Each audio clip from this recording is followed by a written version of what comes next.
You have got to be kidding me.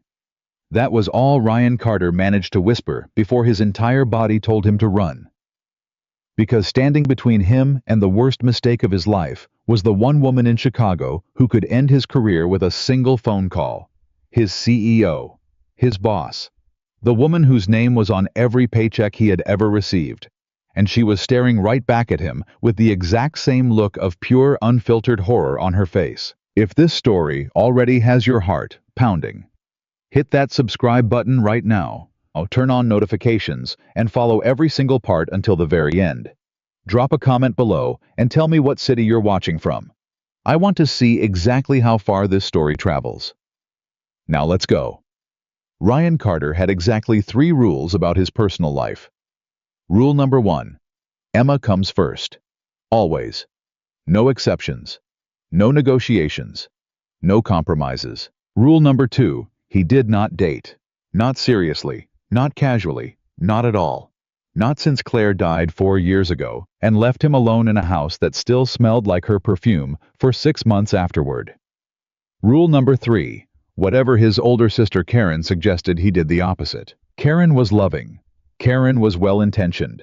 Karen genuinely believed she knew what was best for everyone around her, including a 38-year-old widower who had made his peace with frozen dinners and Saturday morning pancakes, and a little girl who was without question the best thing that had ever happened to him.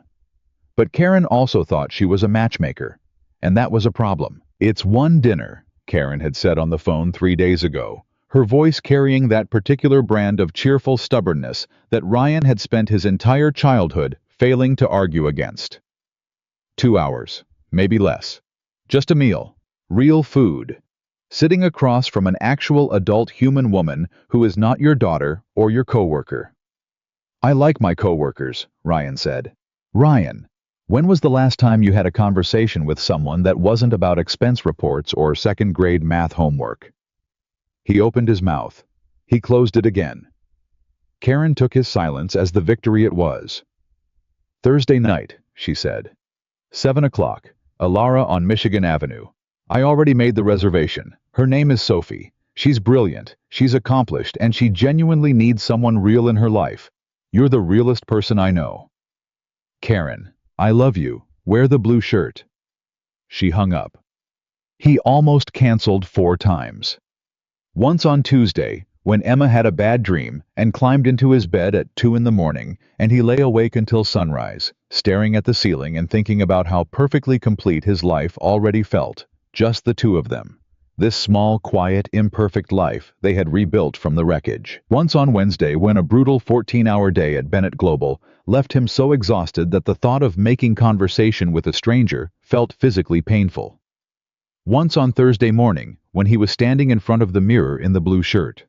Because of course he wore the blue shirt, and he looked at his own reflection and thought Claire would have laughed at me for doing this. And once on Thursday evening, sitting in the Uber on the way to the restaurant when he pulled out his phone and typed out a message to Karen that said, "I can't do this. Tell her I'm sorry. Tell her something came up." He stared at the message for 11 blocks. He did not send it. Because Karen's voice was already in his head saying, "You promised Ryan, and Emma needs you to try." He put his phone away. He straightened the blue shirt. He walked into Alara restaurant at 7:02 on a Thursday night, and his entire world tilted sideways. He saw her before she saw him. That was the only advantage he had, and it lasted approximately 3 seconds. She was seated at a corner table near the window, composed, impeccably dressed. Her dark hair pulled back, scrolling through something on her phone, with the focused expression of someone who made decisions that affected thousands of people before breakfast. Which she did. Because the woman sitting at that table was Sophia Bennett, CEO of Bennett Global Holdings. His CEO. Ryan's brain did not process the information all at once. It came in stages, the way bad news always does, a flicker of recognition, then a slow building wave of disbelief, then the cold, nauseating certainty of, oh no, this cannot be happening. He stood completely still for 1 full second. Then he turned around and walked toward the exit. I was not running. He was very specifically not running. He was walking with the calm, purposeful stride of a man who had simply remembered a prior engagement and was exercising his perfectly reasonable right to leave a restaurant he had only just entered. He made it past 2 tables. He made it past the bar. He was 6 feet from the door, 6 feet from the cold Chicago air and the Uber app, and a dignity-preserving escape when he heard her voice. Ryan Carter. It was not a question. It was not warm. It was the voice she used in board meetings when someone presented a report with an error in it. Precise. Controlled. Carrying the specific weight of a woman who was accustomed to being listened to. He stopped walking. He stood very still. He turned around slowly. Sophia Bennett was standing beside the corner table, her phone held at her side, looking at him with an expression that Ryan could only describe as the sophisticated high-net-worth version of his own absolute horror. "Please tell me," she said, her voice low enough that only he could hear it, "that you are not Karen Carter's brother." Ryan cleared his throat. "I'm going to need you to define not." Something moved across her face. It was not quite amusement. It was too strained for that. But it was something. "Sit down," she said. "Ms. Bennett, with all due respect." "Sophia." She said it like a correction, not an invitation. "Sit down, Ryan. You're making a scene." "I'm standing near the door. That's not a scene. You walked away from a woman who was clearly waiting for you, and now you're hovering near the exit, looking like you've seen a ghost." "In a restaurant where I happen to have dinner with board members twice a month." She raised one eyebrow. "Sit down." He sat down. The first 5 minutes were the most uncomfortable 5 minutes of Ryan Carter's adult life, and he had once had to explain to his daughter why her goldfish had gone to live in the big ocean in the sky. So the bar was reasonably high. They sat across from each other and said nothing. A waiter appeared, introduced himself as Marcus, and recited the specials with the enthusiastic professionalism of someone who could not feel the atmosphere of quiet catastrophe radiating from the corner table. "I'll have the water," Ryan said. "Still or sparkling?" Marcus asked. Ryan looked at the menu without reading it. "Whichever is faster." Sophia ordered a glass of Cabernet with the efficiency of someone who had made the same request 1,000 times. When Marcus disappeared, she folded her hands on the table, looked at Ryan directly and said, "How long have you worked at Bennett Global?" 7 years, he said. "Senior financial analyst, infrastructure division." "I know what you do," she said. "I read your file when—" She stopped. Ryan looked up. "When what?" A pause. Almost imperceptible. "When Karen mentioned your name." He stared at her. "You knew who I was before tonight." "I knew your name and your job title," she said carefully. "I did not know you were you until you walked through that door and tried to escape through it." "I wasn't escaping." "You were absolutely escaping." "I was reconsidering the evening, at a velocity approaching 6 miles per hour." Something in her expression shifted. For just a moment, one brief, unguarded moment, the CEO disappeared, and Ryan caught a glimpse of someone else entirely. Someone who was also against all probability relieved. "I thought about leaving too," she said quietly. "Before you came in." Ryan was quiet for a moment. "Why didn't you?" "Because," she said, and she looked down at the table for exactly half a second before looking back up. "I have had dinner alone 4 nights this week, and apparently I am no longer willing to make it 5. Something shifted in that moment. Not dramatically. Not the way things shift in movies with swelling music and meaningful eye contact. It was smaller than that. Quieter. Ryan looked at the woman sitting across from him. Really looked at her, past the title and the reputation, and the particular way she held herself, like someone who had learned very early that the world would only make space for you if you took it, and he saw something he recognized. Tiredness. Not the kind that sleep fixes, the other kind. "My sister told me your name was Sophie," he said. "My name is Sophia. She said you were brilliant and accomplished." "Those parts are accurate." She did not mention the CEO part. Sophia picked up her wine glass. "I imagine that was strategic on her part." "You think she knew?" "I think," Sophia said slowly, That your sister understood that if either of us knew who the other one was, neither of us would have shown up. And she apparently decided that was unacceptable. She paused. She's not wrong. Ryan laughed. It surprised him. It was short and involuntary and completely genuine, and it seemed to surprise Sophia too, because she looked at him for a moment with an expression she clearly hadn't planned. 1 hour, Ryan said. We stay for 1 hour. We have a normal dinner like two normal people. Then we go home, and we never speak of this outside of whatever is contractually required by our professional relationship. Sophia considered this. 1 hour, she agreed. And you order actual food. You're going to make Marcus feel terrible about those specials. He ordered the salmon. She ordered the pasta. And somewhere between the appetizers and the entrees, Ryan Carter stopped thinking about his CEO and started talking to Sophia Bennett. It happened because of Emma. It almost always happened because of Emma. Sophia had asked politely, professionally, the way someone makes conversation when they have agreed to 1 hour of normalcy, whether he had family in Chicago. And Ryan, because Emma was always the honest answer to every question, said yes. He had a daughter, 8 years old, currently at home with a babysitter, probably already past her bedtime. Definitely not asleep yet, because she was constitutionally incapable of sleeping before 10 o'clock, no matter how many times he adjusted the routine. What's her name? Sophia asked. Emma. Does she know where you are tonight? She knows I'm at dinner. She doesn't know the details. He paused. She told me to wear the blue shirt. Sophia looked at him for a moment. How old did you say she was? 8, going on 42. Something genuinely warm crossed Sophia's face then. Not the polished, professionally appropriate warmth she had been deploying since they sat down. Something real. She sounds extraordinary. She is, Ryan said, simply, without performance. She's the best person I know. Sophia was quiet for a moment. She turned her wine glass slowly. Her mother. Ryan met her eyes. She passed away 4 years ago. Sophia didn't rush to fill the space with an apology or a pivot. She sat with it for a moment, the way people who have known real loss know how to do. I'm sorry, she said finally. That's a weight to carry. It is, he agreed.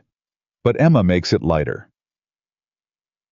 That was the moment, not with violins, not with candlelight, doing cinematic things. That was the ordinary, honest moment when everything changed direction.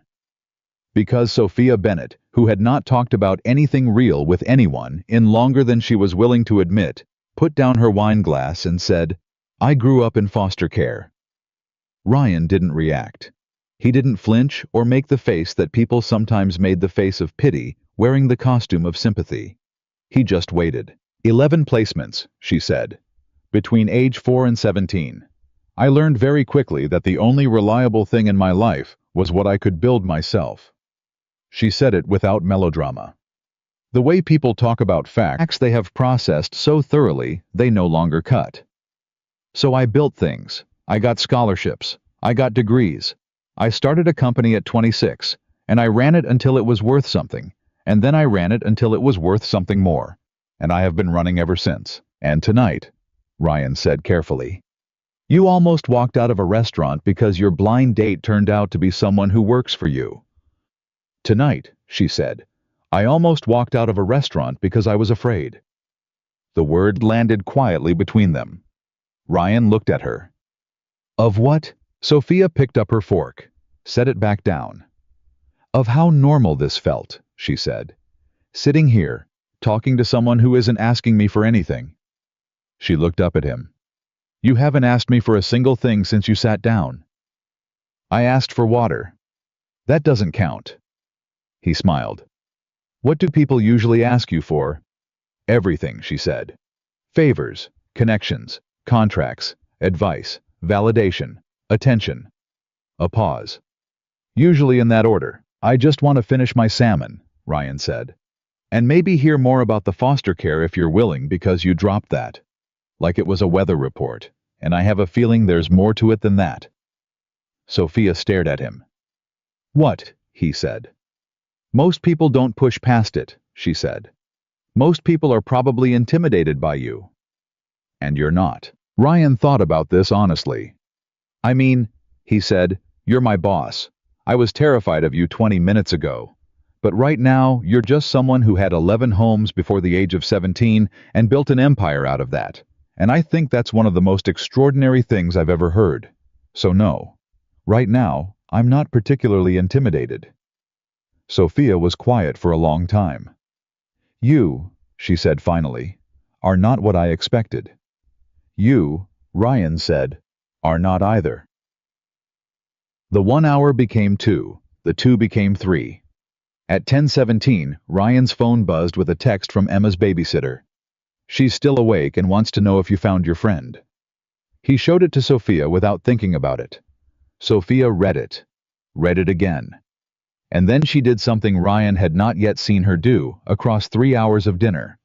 She smiled. Not the professional smile. Not the composed, calculated smile she aimed at cameras in conference rooms. A real one. Slightly crooked. Slightly surprised at itself. She called me your friend, Sophia said. I may have described tonight as dinner with a potential friend, Ryan said, for simplicity. And am I? Sophia asked. A potential friend. Ryan looked at his CEO, the most powerful woman he had ever sat across from, who had almost run from this restaurant, the same way he had, who had built walls so high and so smooth that most people never even tried to scale them, who had just told him about 11 foster homes, with the voice of someone who had needed to tell someone for a very long time. Yeah, he said. I think maybe you are. He stood up to leave. And Sophia Bennett, CEO of Bennett Global Holdings, billionaire board member of 4 different charitable foundations, said something she had not planned to say in a voice that was quieter than the restaurant probably required. Thank you for staying. Ryan put on his coat. You would have left before I got here if you really wanted to, he said. You stayed too. He walked out into the Chicago night, and somewhere behind him, at a corner table near the window, Sophia Bennett sat with her wine glass and her cooling pasta, and the unfamiliar, slightly terrifying warmth in her chest. And she did not reach for her phone to check her emails, for the first time in months. She just sat there, and let herself feel something. Ryan told himself it was nothing. That was the first lie. He told himself it on the drive home. Thursday night, watching Chicago slide past the Uber window. Emma's babysitter's text still glowing on his phone screen. He told himself it Friday morning making Emma's lunch and deliberately not thinking about the way Sophia had smiled at that text. The real smile, the one that arrived like it had been waiting somewhere for a long time and finally found an unlocked door. He told himself it all the way through this weekend, through Pancake Saturday, and Emma's robotics homework, and 2 loads of laundry, and a conference call he barely heard, because his brain kept drifting back to a corner table at Alara, and a woman who had said thank you for staying like those 3 words cost her something real. By Monday morning, Ryan Carter had successfully convinced himself that Thursday night was a fluke, a one-time anomaly, a strange and unrepeatable evening that had no bearing on his actual life. Then he walked into Bennett Global at 8:45, stepped into the elevator, and the doors opened on the 14th floor, directly in front of Sophia Bennett. They looked at each other. Carter, she said. Ms. Bennett, he said. A pause that lasted approximately 1 geological era. Good weekend, she asked. Fine. Emma had a robotics competition. She won. He paused. I worked. Of course you did. Something flickered in her eyes. She won the robotics competition. First place. She made me hold the trophy on the way home because she needed both hands free to explain to me in detail exactly where the second-place team went wrong. Sophia pressed her lips together, not suppressing a smile. Definitely not. She sounds terrifying. She really is, Ryan said. It's wonderful. The elevator doors opened on his floor. He stepped out, turned back once. Sophia was looking at him with an expression he was starting to recognize, that fractional unguarding. The split second before the CEO face reassembled itself, like catching sunlight through a closing door. Carter, she said. Yeah. The blue shirt was a good choice. The doors closed. Ryan stood in the hallway for a moment longer than was strictly necessary. Then he went to work. and he spent the entire day not thinking about it. The text came at 9:17 that evening. He was in Emma's doorway watching her sleep, a habit he'd never been able to break, this nightly ritual of standing in the dark and feeling the specific kind of gratitude that has no adequate word in the English language. His phone buzzed. Unknown number. He almost ignored it. "This is Sophia. Karen gave me your number. I want to be transparent about that rather than pretend it appeared from nowhere. I also want to be transparent that I have started and deleted this message 4 times, which is not something I do." SB Ryan stared at the screen for a long moment. Then he typed, "4 times is impressive. What did the first 3 versions say?" The response took 6 minutes. He counted. The first said hello. The second asked how Emma's weekend was. The third was 3 paragraphs long, and I deleted it because it sounded like a board memo. The fourth is what you received. Ryan leaned against the doorframe and smiled at his phone in the dark. "For what it's worth," he typed, "Emma won the robotics competition. You mentioned that in the elevator." "I know. I just wanted to say it again. I'm proud of her." Another pause. Longer this time. "You should be." Sophia wrote back. "Good night, Ryan." "Good night, Sophia." He stood in Emma's doorway for another few minutes after that, his phone in his hand, the house quiet around him. And he thought about how strange it was, how genuinely, unsettlingly strange, that a simple text exchange with a woman he barely knew had made the quiet feel less heavy. He had not felt that in 4 years. He was not entirely sure how he felt about feeling it now. It started with coffee. Sophia suggested it on a Wednesday, framed with the careful precision of someone who had thought about how to ask something casual in a way that didn't feel like she was asking for anything at all. "There's a place near the volunteer center on Wabash. I've been meaning to look into their coding program. If you're in that area Thursday." Ryan was not in that area Thursday. He rearranged his morning to be in that area Thursday. They sat in a corner booth and talked for 90 minutes and were both late back to the office. Neither of them mentioned it at work. The following Thursday, they did it again. And the Thursday after that. By the 4th week, Ryan stopped pretending it was about the coffee. The Volunteer Center on Wabash ran a youth coding program for kids from low-income neighborhoods, kids between 8 and 16, who showed up on Saturday mornings with cheap laptops and enormous amounts of potential, and not nearly enough people telling them that potential was worth something. Ryan had been donating his time there for 2 years, helping with basic financial literacy workshops for the older teenagers. It was Sophia who suggested she could help with the coding curriculum. Ryan had looked at her carefully when she said it. "You know you don't have to perform charity for my benefit." She had looked back at him with an expression that was half offense and half something more complicated. "I learned to code at 13 in a group home," she said, "because a volunteer came in on Saturday mornings and taught us for free, and I have thought about that person every single week for 30 years. A pause.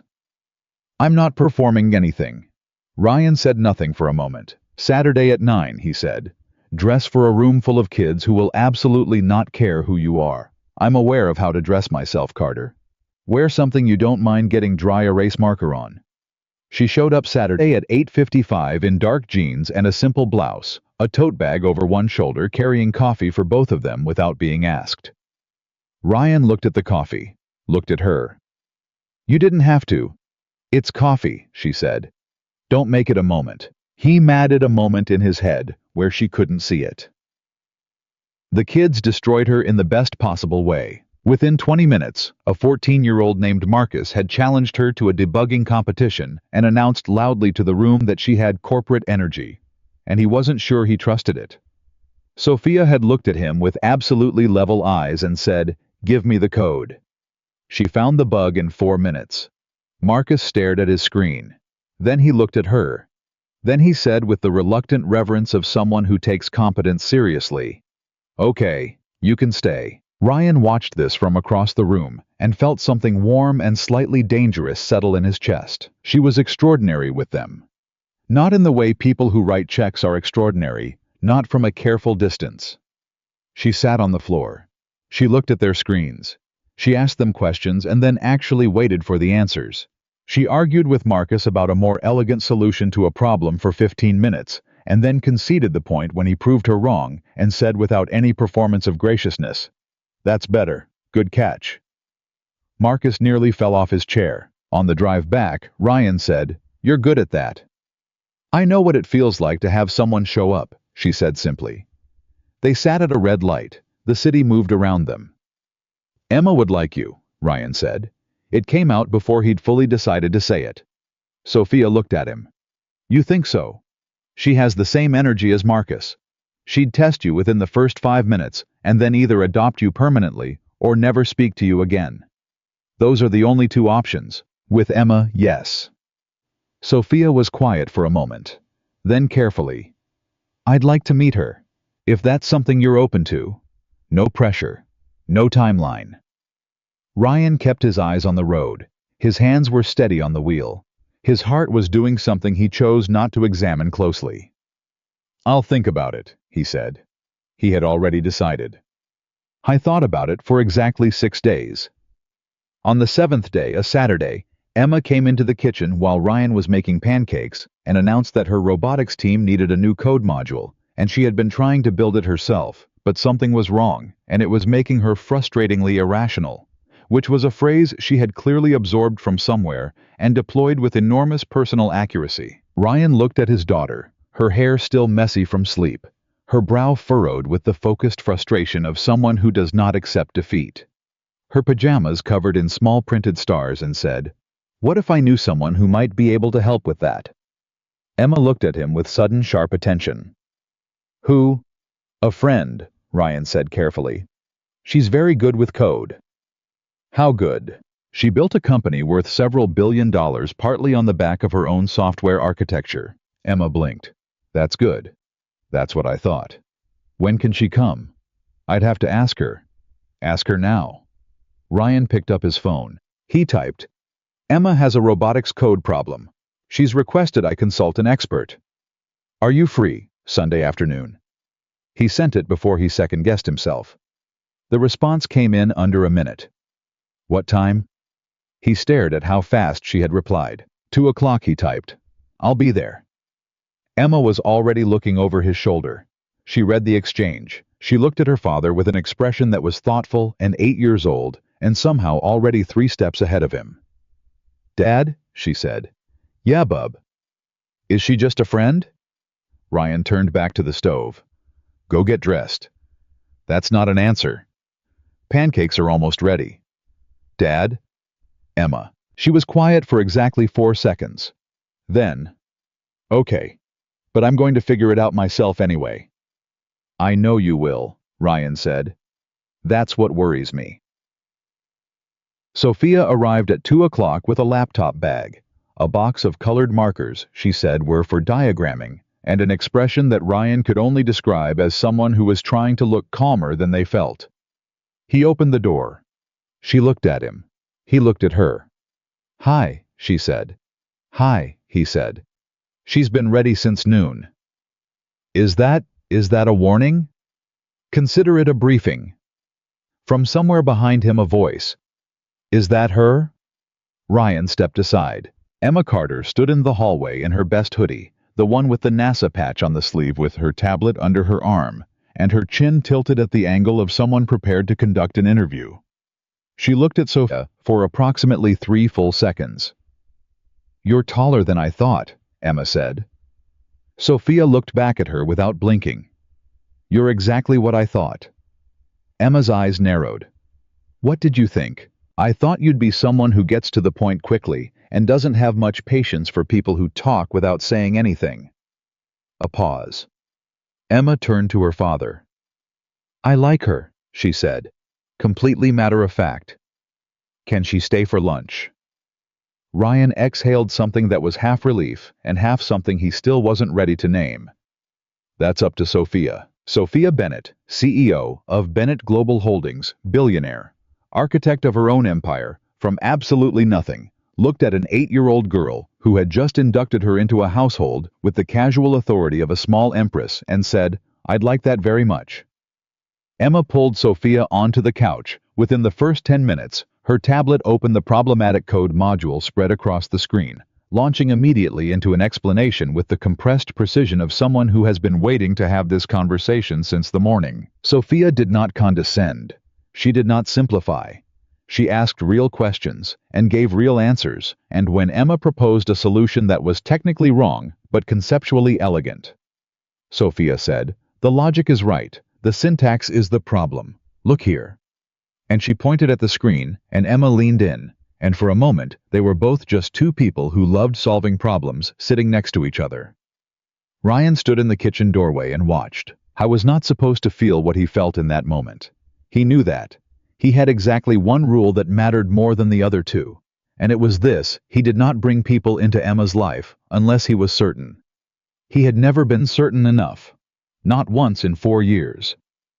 But watching Sophia and Emma bent over that tablet talking to each other like they had already decided to trust each other, he felt something shift in him, the way tectonic plates shift, slow, deep, irreversible. I went back into the kitchen.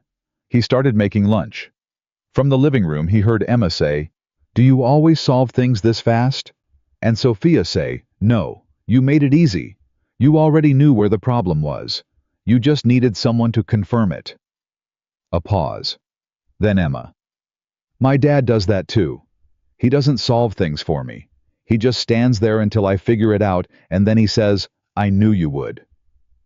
Silence. Then Sophia, in a voice that Ryan almost didn't catch from the kitchen, "He sounds like someone worth knowing." Ryan stopped moving. He stood very still with a spatula in his hand and a feeling in his chest that he no longer had any interest in pretending was something other than what it was. He was falling in love with her, not in the sudden dramatic way of movies, in the slow, quiet, terrifying way of real life. The way that it creeps up on you through coffee on Thursdays and text messages that take 6 minutes to arrive, and a woman who sits on a floor with teenagers who don't care about her title and now sits on his couch with his daughter like she has been looking for this couch for years. The grilled cheese burned a little. He didn't care. Emma declared it actually fine, and Sophia ate every bite and said it was the best thing she'd had all week, and Ryan looked at the two of them at his kitchen table and thought, "I am in so much trouble." He was right, but not in the way he feared, in the way that changes everything. The trouble started the way it always does in places where power lives close to gossip quietly and from a direction no one was watching. Ryan noticed it first in the break room on a Tuesday morning. Two colleagues from the risk assessment team stopped talking the moment he walked in. Not the natural pause of people switching subjects. The specific loaded silence of people who had been talking about him. He poured his coffee. He said good morning. They smiled back with the careful brightness of people performing normalcy, and he carried his mug back to his desk and told himself he was imagining things. How was not imagining things?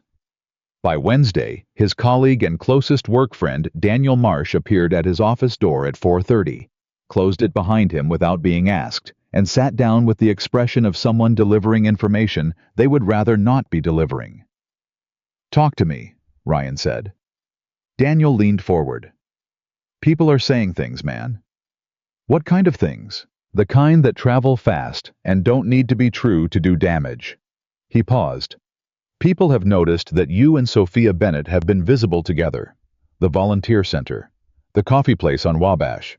Someone saw her car outside your building last Sunday." Ryan kept his face neutral. "She was helping my daughter with a robotics project." "Ryan, I believe you. I'm telling you what people are saying, not what I think."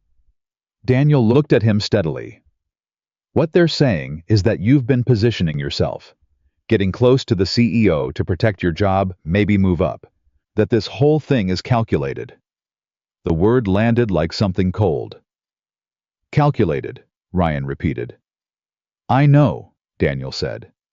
"I know. But you need to know it's out there, and it's moving." Ryan set his mug down very carefully on his desk. "Who started it?" "That I don't know." Daniel stood. "But whoever it is, they're not doing it because they're bored. Someone wants this story to have legs." He left. Ryan sat alone in his office and stared at the wall and felt the particular sickening helplessness of watching your reputation become someone else's narrative. He called Sophia that evening. She answered on the second ring. I already know, she said. How long? Someone flagged it to my assistant this morning.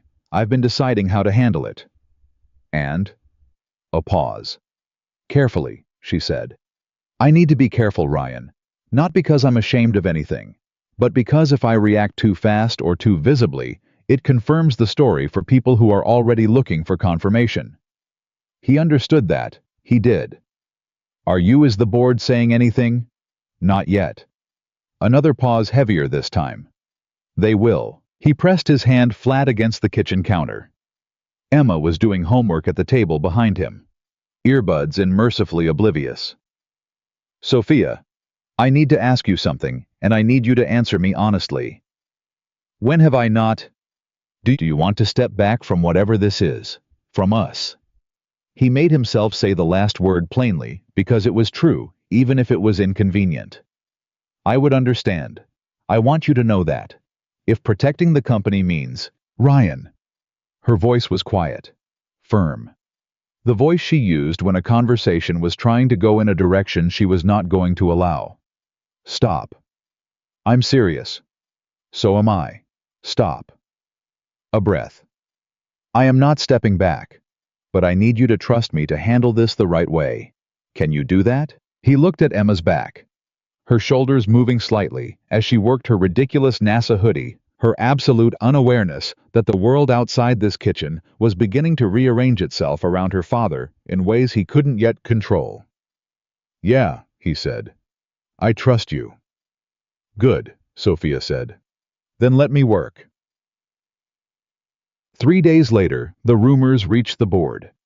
Ryan found out not from Sophia, but from an email, a formal templated HR language email, informing him that a complaint had been filed regarding a potential conflict of interest in his professional conduct, and that the matter was under review, and that he was asked to refrain from discussing the situation with colleagues while the review was ongoing.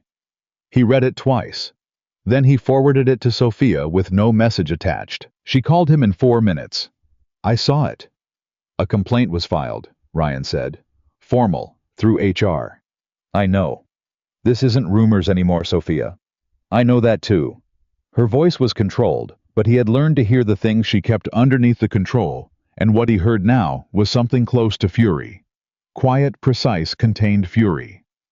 Someone escalated this deliberately. That doesn't happen by accident. Who has access to HR's formal complaint channel at that level? Senior executives, she said, and board-adjacent staff. He let that sit for a moment. So someone inside the company. Someone with standing. Yes. Someone who wants me gone. Or someone who wants me distracted, she said. Or destabilized. Or both. A pause. I'm going to find out who. Sophia, I'm going to find out, she said again, with the quiet finality of someone who has made a decision that is not a decision so much as a fact about the future. Go to work. Do your job. Don't give anyone anything to point at. I'll handle this. He wanted to argue. He understood somewhere in the adult rational part of his brain that she was right, that the worst thing he could do right now was visibly push back or reach for her across a professional space where people were already watching for exactly that. He understood all of that. It did not make the understanding easier to live in. Okay, he said. Ryan. Her voice dropped slightly. The CEO voice receded. Just Sophia. I'm not going anywhere. He held on to that. He held on to it for exactly 11 days. On the 12th day, everything exploded. He was at his desk at 7:45 in the morning, earlier than almost anyone else, because he had not been able to sleep when 2 men from the company's internal security team appeared in his doorway. They were not unkind about it. They were professional, even apologetic, in a practiced way. The way people are apologetic when they are doing something they have been told to do and are not entirely comfortable with. One of them said his name, asked him to come with them, said it was routine. Nothing about it was routine. They walked him to a conference room on the 16th floor, 2 floors above his own territory. He rarely had reason to visit, and a woman from HR named Patricia was already seated at the table with a folder in front of her and an expression of careful blankness. Mr. Carter, Patricia said. Thank you for coming in. I didn't have much choice, he said not unkindly. We've been made aware of some financial irregularities, Patricia said, in accounts that are linked to your access credentials. Ryan went very still. Say that again. Transactions, she said, opening the folder. Several significant transfers over the past 14 months, flagged by our fraud detection system yesterday evening. The digital trail leads back to login credentials registered in your name. He looked at the papers she slid toward him. Numbers, dates, account references, all of it carrying his name like a signature on something he had never written. I didn't do this, he said. Quiet, clear, without the panic that was trying to rise in his chest, because panic would look like guilt, and he was not guilty, and he needed every part of him to communicate that fact in this moment. Mr. Carter, I did not do this, he said again. Someone used my credentials. Someone who had access to my login. I want to know who had access to my system. I want to know the exact timestamps on every one of those transactions. And I want to know if there is a single person in this room who seriously believes that a senior financial analyst who has worked clean for 7 years suddenly decided to steal from the company the same week rumors started circulating about his personal life. He looked at Patricia steadily. Because that is a remarkable coincidence. And I do not believe in remarkable coincidences. Patricia looked at him for a long moment. Something shifted in her expression. Not exoneration, not yet, but the particular quality of a person recalibrating. We're required to place you on administrative suspension pending investigation, she said. That's not a judgment, it's protocol. I understand protocol, Ryan said. I also understand that whoever engineered this counted on protocol to do the heavy lifting for them. He stood up. You'll want to talk to whoever has been managing credential access on the infrastructure division's shared systems, he said. Start there, and you may want to do it quickly before they realize someone's looking. He walked out of the conference room, down the elevator, through the lobby, out onto the street. He stood on the sidewalk in the cold morning air and breathed. Then he called Sophia. She didn't answer. He called again. Voicemail. He typed, "They suspended me. Financial fraud investigation. Evidence points to my credentials. This wasn't an accident, Sophia. Someone built this." He stood there and waited. 3 minutes. 5. 8. His phone rang. Sophia. He answered before the first ring finished. I just got out of an emergency board call, she said. The control in her voice was absolute, but underneath it, he heard something he had never heard from her before. Something raw. They're saying the evidence is substantial. They're pressuring me to issue a formal statement distancing the company from you. Distancing myself. A pause. They think I'm compromised because of our relationship. They think I won't be objective. Ryan closed his eyes. Are they right? About which part? About you not being objective. A long silence.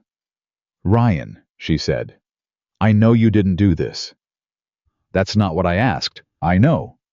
Another pause. Longer. They're right that I'm not objective. Because objective means I could look at that evidence and consider the possibility that you did this, and I cannot do that. I am constitutionally incapable of doing that. Her voice was steady, but only barely.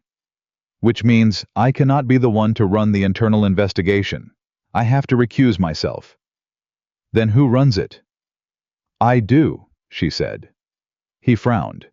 You just said, I recuse myself from the official investigation, she said. And then I conduct my own, privately, thoroughly, without anyone's permission or oversight. A beat.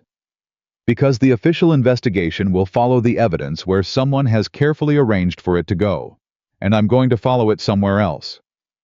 The clarity of it hit him fully. Sophia, if they find out you ran a parallel investigation, then they find out, she said. I built this company. I know where every door is. I know where the records are buried, and how the system logs work, and which administrators have override access, and when those overrides were used. Her voice was quiet and absolutely certain.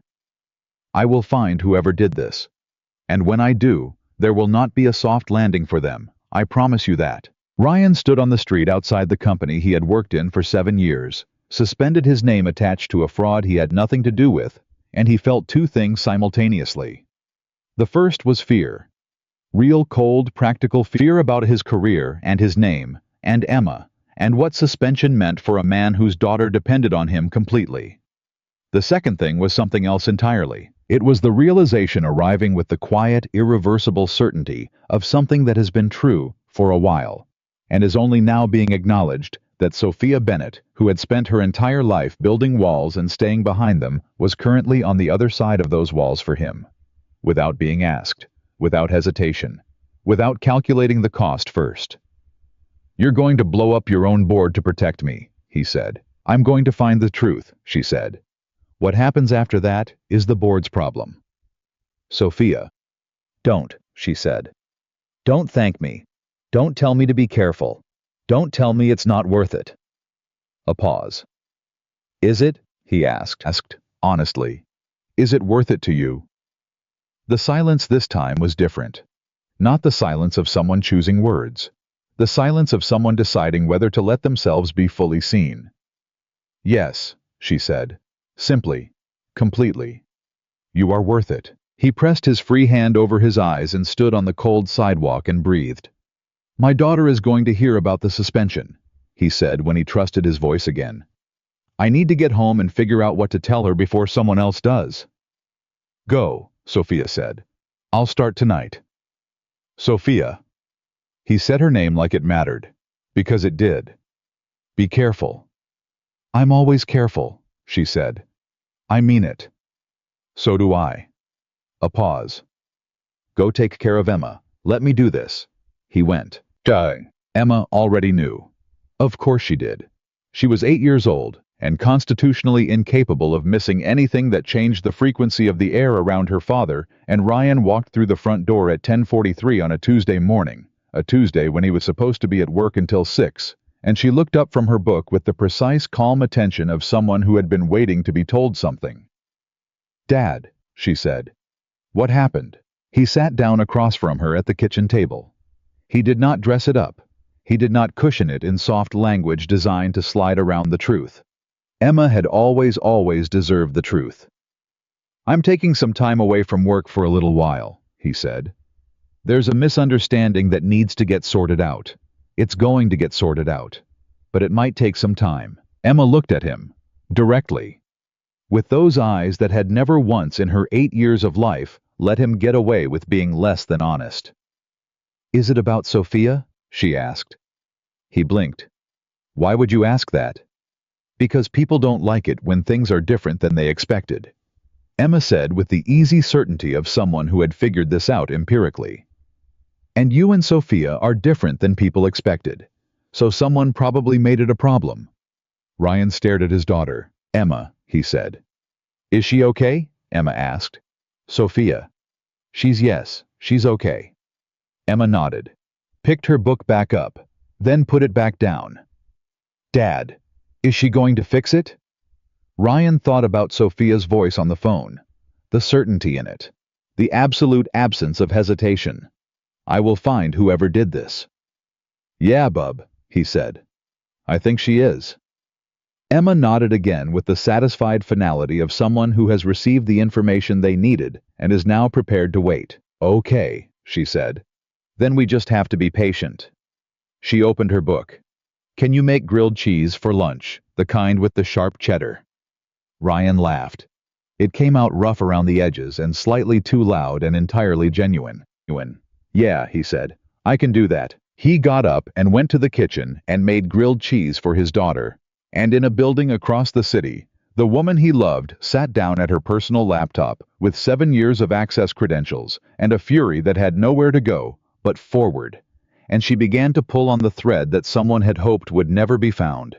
She pulled, and did not stop.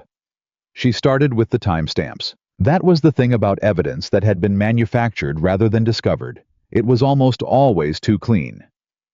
Real financial crimes left messy trails. Hesitations. Corrections. The digital fingerprints of a person making decisions in real time, changing their mind, covering one mistake by making another. What Sophia found in the records attached to Ryan's credentials was the opposite of that. Every transaction was precise, executed at intervals that felt almost algorithmic. No reversals, no corrections, no trace of the human uncertainty that lives inside every genuine act of wrongdoing. It was too perfect. And in Sophia's experience, perfect evidence was almost never evidence of guilt. It was evidence of preparation. She sat at her home desk with 4 monitors running her personal laptop open alongside the company's system she could access through her executive override, and she worked with the focused relentlessness of someone who has decided that sleep is a problem for a different version of herself. It was 11 at night when she started. It was 4 in the morning when she found the first crack. The transactions linked to Ryan's credentials had all been executed between 7 and 9 in the evening after hours, when the office was mostly empty, which made sense if you were trying not to be seen. But Ryan's physical access card showed he had badged out of the building every single one of those evenings before 6:30. You could not remotely access the internal financial transfer system without a secondary authentication token that was generated from a specific terminal inside the building. Someone had been inside the building, using Ryan's credentials, without being Ryan. Sophia sat back in her chair and felt the specific electricity of someone who has just confirmed that the thing they suspected is exactly as bad as they thought, which is somehow both terrible and clarifying at the same time. She typed one line into her private notes document. Physical presence confirmed. Not RC. Who had building access on those dates? Then she picked up her phone and called her head of IT security. At 4 in the morning. He answered on the 3rd ring, with the drowsy alarm of someone who understood that a call from Sophia Bennett at 4 in the morning was never a social matter. "I need the full building access logs," she said. "Every badge in and badge out for the executive floor and the infrastructure server room for the past 14 months. Not the summary report. The raw logs. On my encrypted drive by 6 a.m. A pause. "Ms. Bennett, to pull raw logs I need to go through." "Marcus," she said. "I need them by 6. "Yes, ma'am."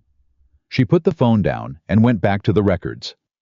By the time the logs arrived at 5:58, she had already narrowed the list of people with both the access level and the technical knowledge to execute what she was looking at to 11 names.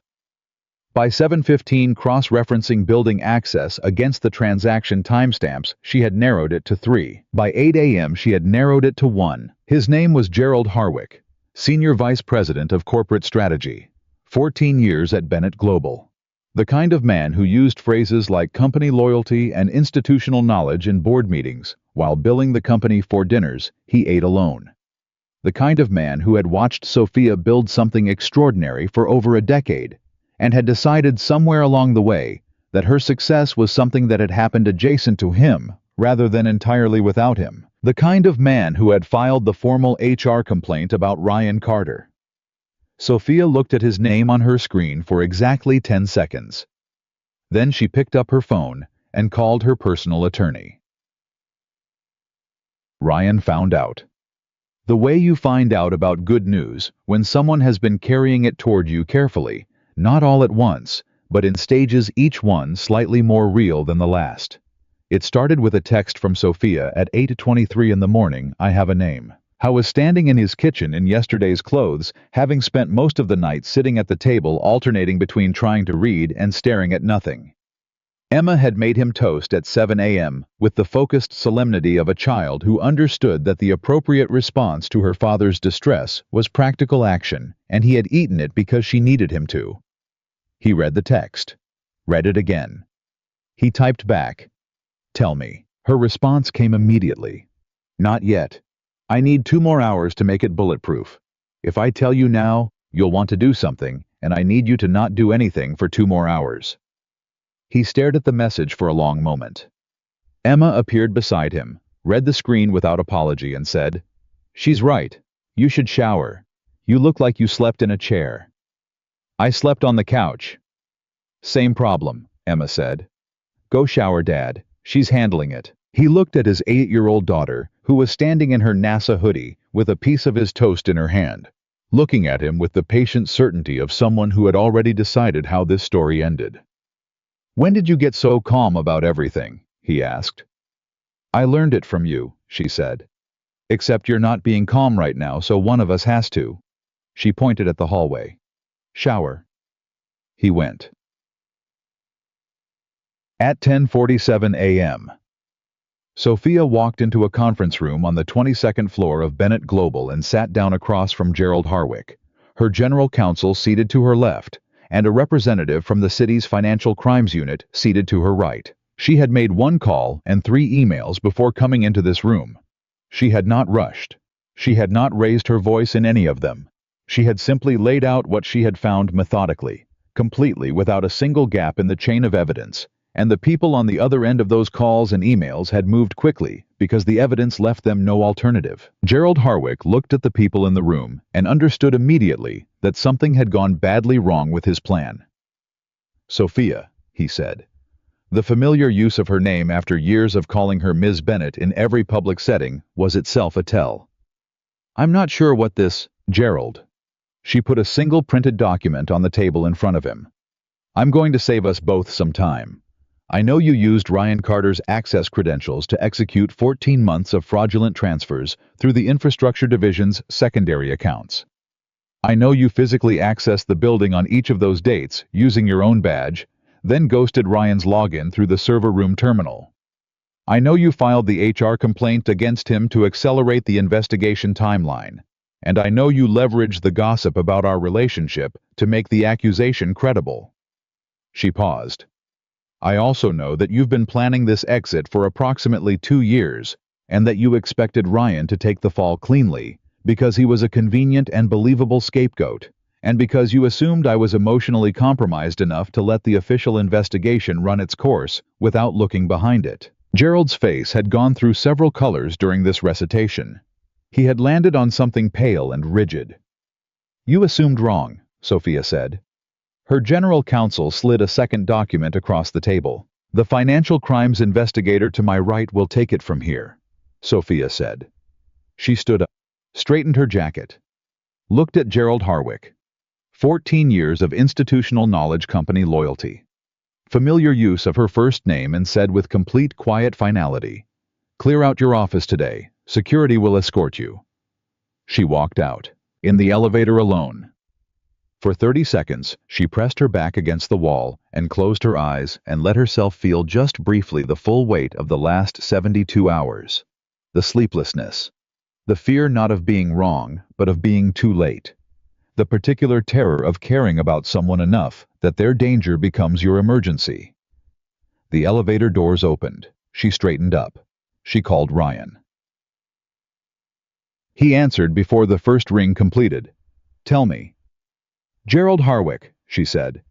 SVP Corporate Strategy. He's been stealing from the company for 14 months. He used your credentials remotely via the server room terminal. Your name was the cover. A pause. It's done, Ryan. The evidence is airtight. The Financial Crimes Unit has it. He's being walked out of the building as we speak. The silence on his end lasted long enough that she felt it. Ryan, I'm here. His voice was rough. I need a second. Take your time. Another silence. Different quality. The silence of someone trying to keep a feeling inside a body that isn't sure it wants to cooperate.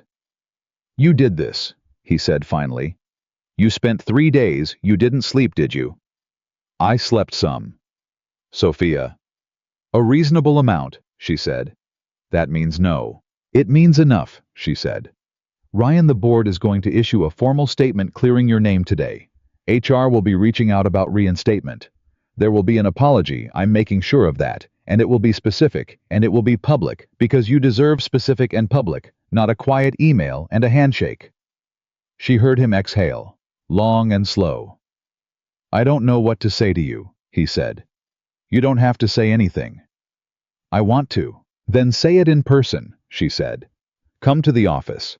There are people here who owe you a conversation, and I think you should be the one to walk back through that front door on your own terms. A pause. Will you be there? I'll be there, she said. Okay. A breath. Okay. Give me an hour. He arrived in 53 minutes. The floor went quiet when Ryan walked in, not the guilty avoidant quiet of people pretending not to notice.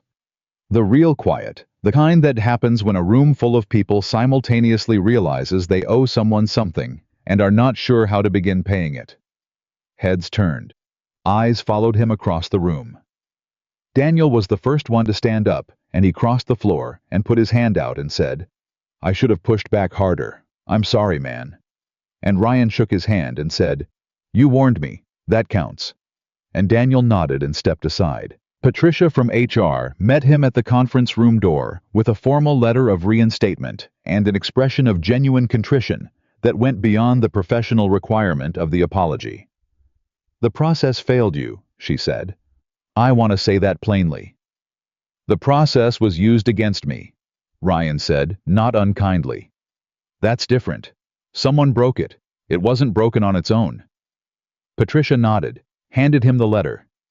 Sophia was waiting inside the conference room. She was standing at the window, not looking out of it, just standing near it, arms crossed with the posture of someone who has been carrying something heavy for several days and is only now allowing themselves to put it down. She looked up when he came in. Neither of them said anything for a moment. Then Ryan said, "You didn't sleep. We've covered that. You look tired. You look significantly better than you did 3 days ago." Emma made me shower. Something moved across Sophia's face, that involuntary warmth, the real kind, the kind that arrived when Emma was mentioned as reliably as sunrise. Smart kid, the smartest. He came further into the room, set the reinstatement letter on the table, stood close enough that he could see the genuine exhaustion in her eyes, the fine lines around them that didn't usually show the particular quality of a person who has been running on pure determination for 72 hours and is only now allowing themselves to stop. "Sophia." "Ryan, you don't have to." "You chose me," he said. She went still. "I know what I asked you on the phone," he said. "And I know what you said. But I've been thinking about it for 3 days. You chose me over the easy version of this.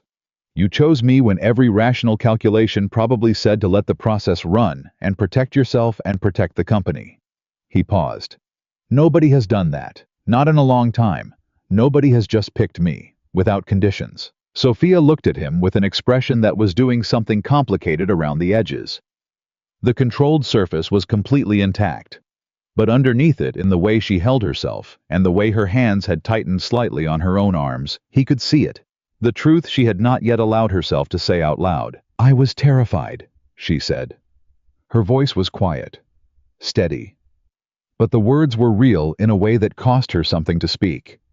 "Not of losing the company, not of the board. I was terrified of losing you." A pause. "That hasn't happened to me before. Caring about someone enough to be afraid of the loss of them. It's disorienting." "Yeah," Ryan said. "It is. I don't entirely know what to do with it." "I know," he said. "Neither do I. But I've been thinking about what you said to Emma that afternoon on the couch, when you told her that I was someone worth knowing." He watched her face carefully. "The company made you powerful," he said. "But your heart is what made me fall in love with you." The silence that followed was the kind that changes the shape of a room. Sophia Bennett, who had built herself from nothing, who had learned before she was old enough to understand the lesson that the only reliable thing was what she created herself, who had put on the armor of success and kept it on for so long, she had sometimes forgotten. There was something underneath it stood very still and let those words land in all the places she had kept closed for years. Her eyes went bright. She did not look away. "That's..." She stopped, started again. "I don't..." She stopped again, pressed her lips together, and then very quietly, with the particular honesty of someone saying a true thing for the first time. "I love you too. I have been trying not to say that for approximately 6 weeks, because it felt like standing on a ledge." "How does it feel now?" he asked.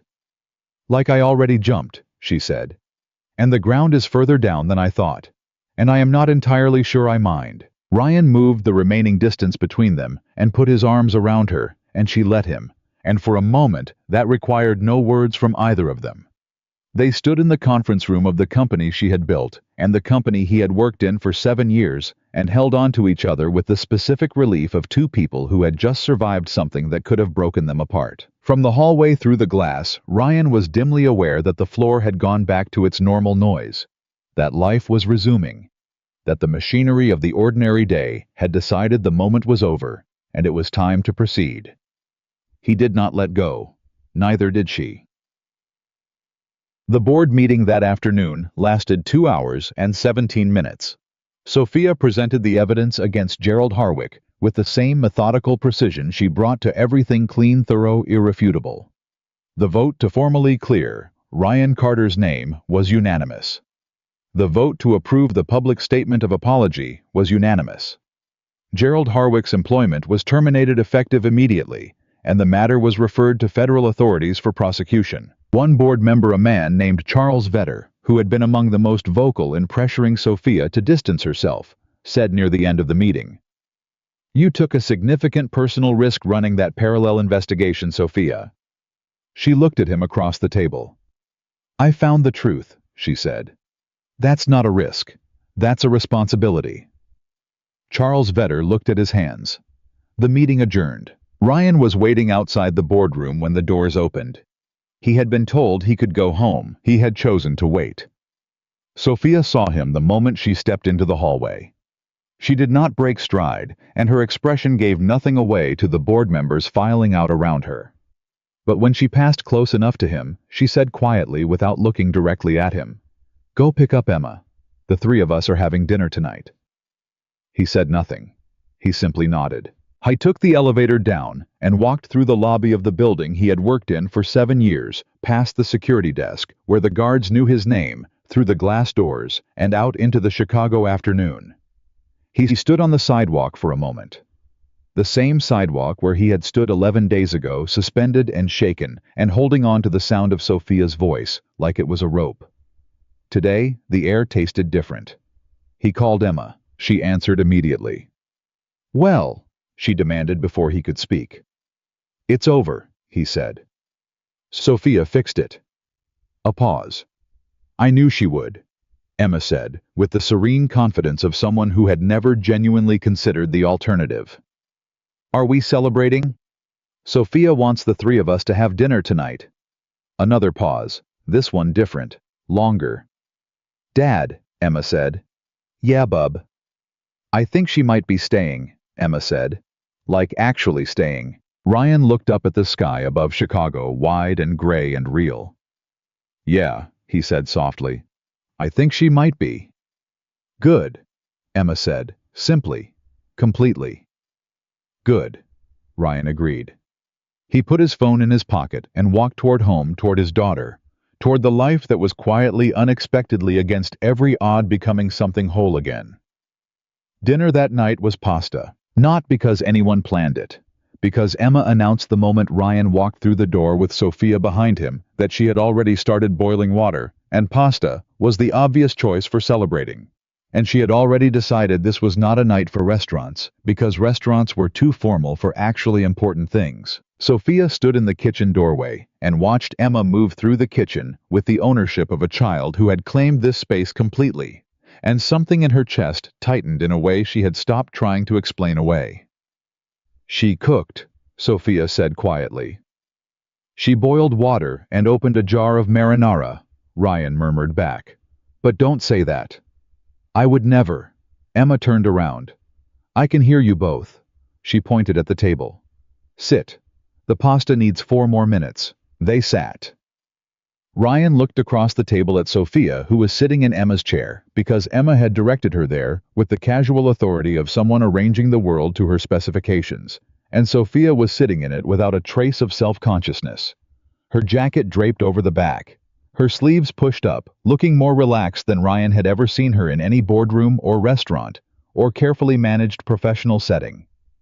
She looked, he realized, like she was home. The thought landed so quietly and so completely that it took his breath for a moment. Emma served the pasta. She poured sparkling water into 3 glasses and raised hers and said with absolute seriousness, "To Sophia, who figured it out." Sophia looked at the 8-year-old across the table, who had just delivered a toast with more dignity than most adults Ryan knew. Her voice when she spoke was not entirely steady. "To all three of us," she said. "Who got through it?" Emma considered this, nodded. "Better," she said. They clinked glasses.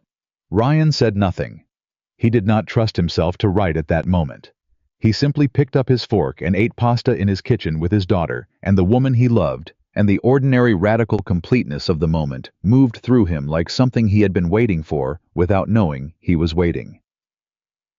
The weeks after that moved differently. Not faster, not slower, just differently. With the particular texture of a life that has stopped bracing for impact and started simply living forward. Sophia came for dinner on Thursdays, then Thursdays and Sundays, then sometimes on a Wednesday when a hard day at the office made the drive to Ryan's neighborhood feel like the only sensible direction. She kept a spare charger on the kitchen counter.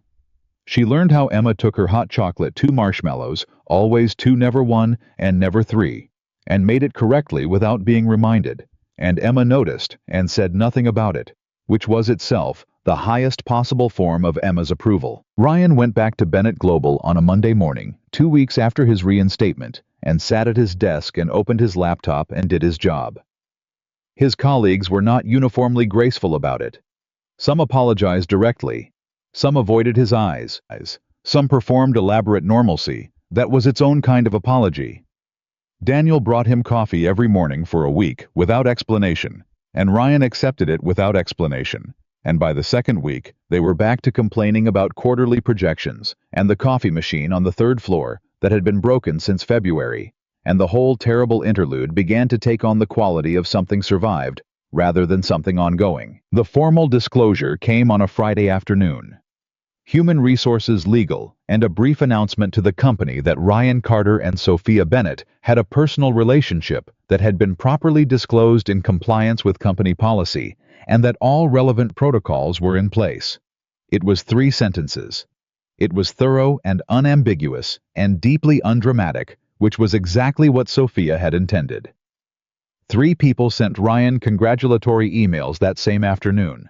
One was Karen. Her message said, "Only I told you. Blue shirt. You're welcome. Love you." Ryan stared at it for a long time. Then he forwarded it to Sophia with no message.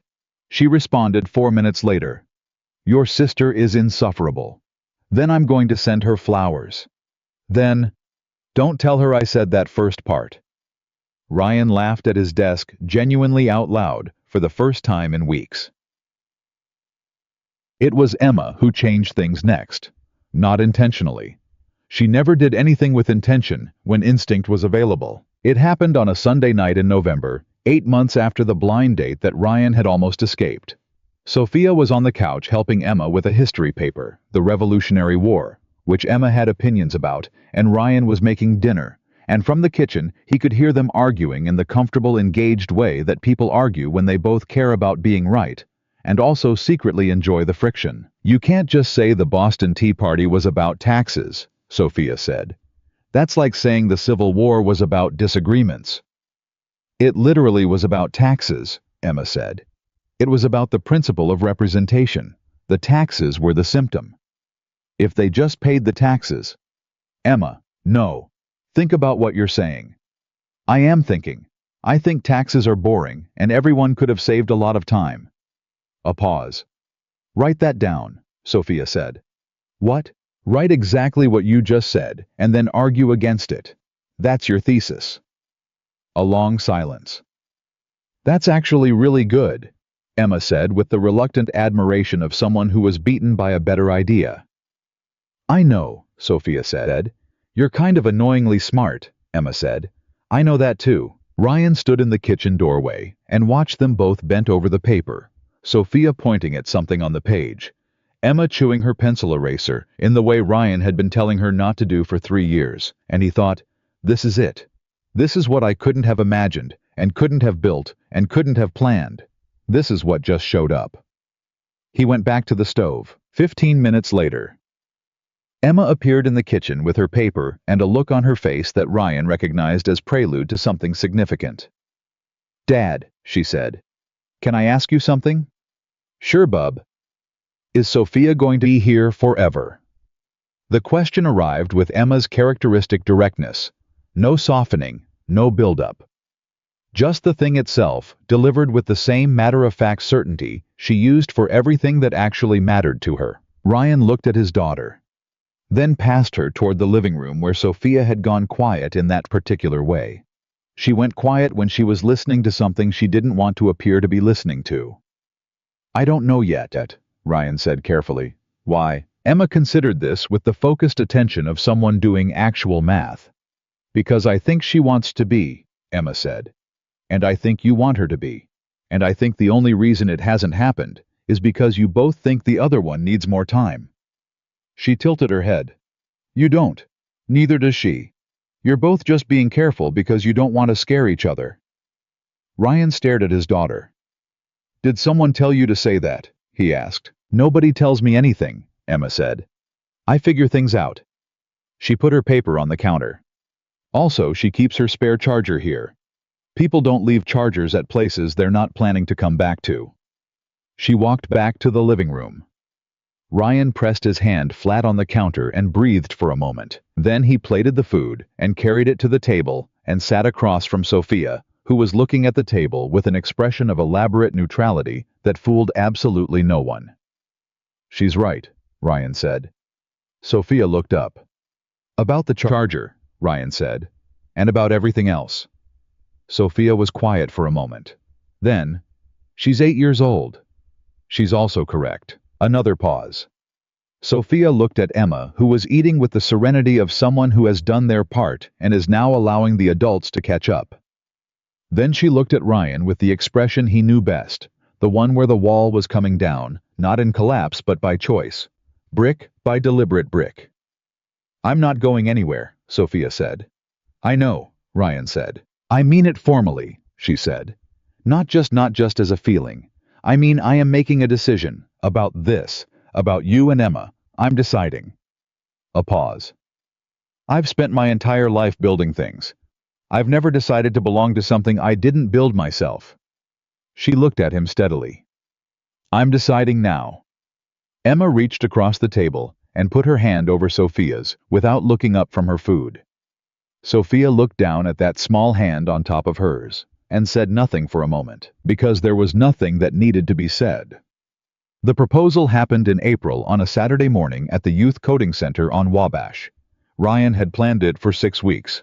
Not elaborately, he was not an elaborate man, and Sophia was not a woman who wanted elaborate. He had thought about it carefully and chosen the place that meant something real to both of them, where they had stood side by side and become more than the titles and the circumstances that had tried to define them. Where Marcus had told Sophia she could stay. He had told exactly one person about the plan in advance. Emma had received this information with the focused, pleased attention of a general who has been handed an excellent tactical report. She had asked 2 questions, what time, and was she giving the ring or holding the ring? He said giving. She said good holding was boring. Then she had kept the secret for 6 weeks with a self-containment that Ryan found genuinely impressive and slightly terrifying. The morning unfolded, the way those mornings always did. The kids arriving in 2s and 3s, laptops under arms. The organized chaos of 20 teenagers who were brilliant and loud and cared passionately about things that mattered. Marcus, who was 16 now and had appointed himself the unofficial senior supervisor of the space, was debugging something in the corner with the focused intensity of a surgeon. Sophia was at a whiteboard near the back, explaining API architecture to a group of 4 kids who were building their first real app, using the same clear, unpatronizing directness she used for everything. She had a dry erase marker in one hand and was gesturing with it as she talked, and she had a streak of blue marker on her left forearm from 20 minutes earlier that she hadn't noticed, and she was completely alive in the room, in the way people are alive when they are exactly where they are supposed to be. Ryan stood and watched her for a long moment. Then he walked to the center of the room and said loudly enough that everyone heard, "Hey, can I get everyone's attention for a second?" The room went quiet. Quickly. Teenagers are faster than adults at recognizing when something real is happening.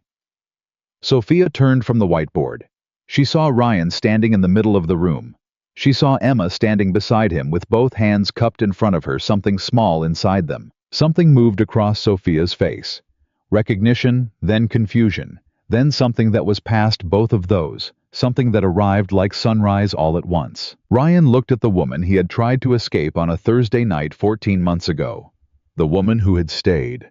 The woman who had built herself from 11 foster homes and pure defiance and extraordinary intelligence into something that took the world's breath away, and who had then, against her own careful judgment, let herself be known by a man who only wanted her to be Sophia. He said, "I have had exactly 3 rules my entire adult life.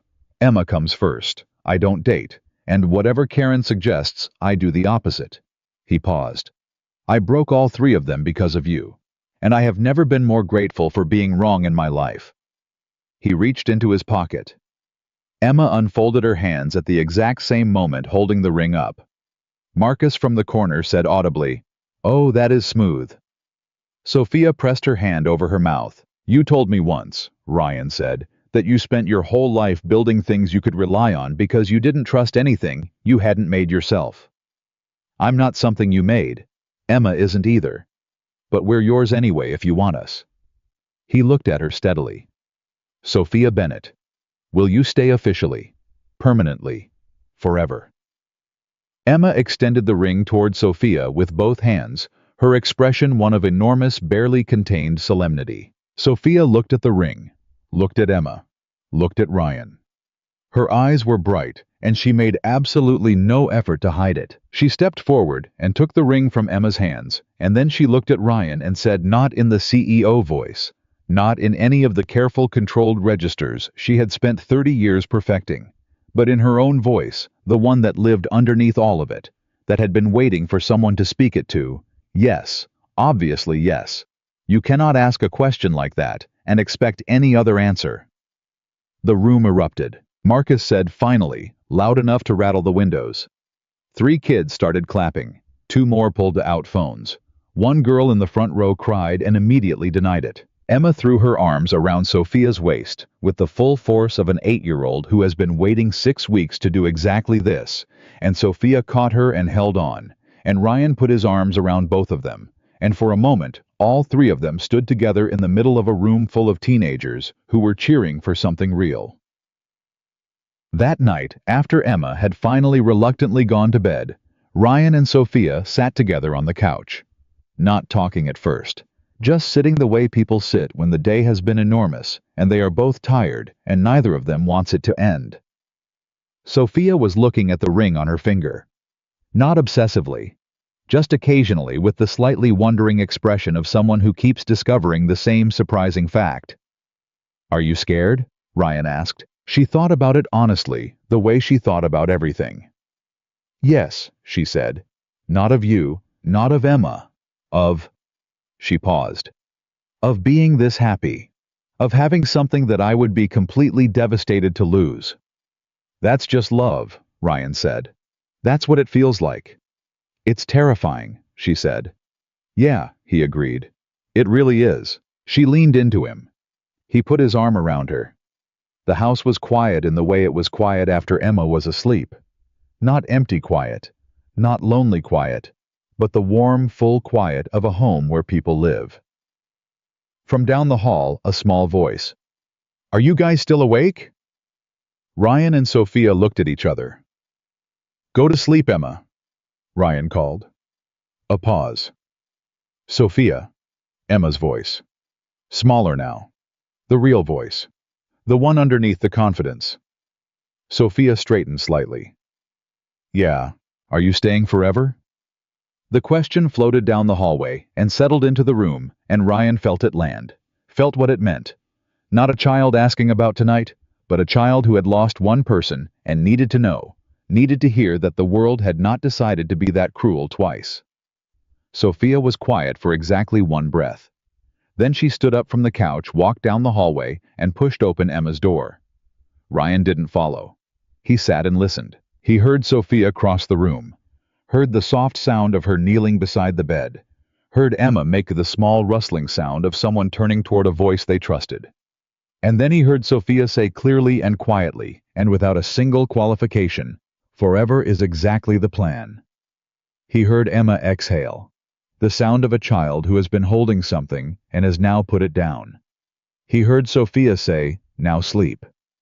He heard Emma say, already drowsy, "Okay." He heard Sophia stay in that room for another few minutes, not leaving the moment before it was ready to be left. Then her footsteps back down the hall. She came back to the couch and sat down and said nothing.